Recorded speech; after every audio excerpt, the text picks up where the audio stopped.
Hi guys, పాతకాలంలో చేసే ఒక స్వీట్ పచ్చడి అయితే ఇక్కడ చూపించిపోతున్నాను. ఈ రెండు ఎలక్కాయలండి, మా నాన్నమ్మ అయితే తీసుకొచ్చారు. సో ఎలక్కాయని ఫస్ట్ ఇలా అయితే మనము కొట్టుకోవాలండి, రెండు ముక్కలుగా చేసుకోవాలి. ఇలా అయితే కొబ్బరికాయ కొట్టుకుంటామో అలా అయితే కొట్టుకొని ఇలా రెండు ముక్కలుగా అయితే చేసుకోవాలి. ఇది ఇంకా ముగ్గలేదండి. సో ఇదైతే ముగ్గిపోయింది. ముగ్గిపోయిన దాన్ని ఇప్పుడు మనము తీసుకొని చూపిస్తున్నాను కదండి, ఇలా అయితే మెత్తగా చేసుకోండి. లోపల పిక్కలు ఉంటాయి, చాలా బాగుంటుంది.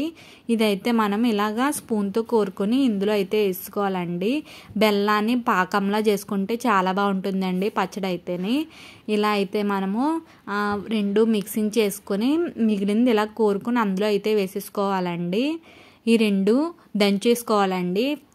ఈ రెండు బాగా మెత్తగా అదే పాకంలా అయ్యేలాగా మనం దంచుకొని అలా మిక్స్ చేస్తే మనకైతే పచ్చడి అనేది రెడీ అయిపోద్ది. ప్రేమతో నేను మీ శ్రీదివ్య. అలాంటి వీడియోస్ ఇంకా మన ఛానల్లో ఉన్నాయి, కామెంట్ చేయండి.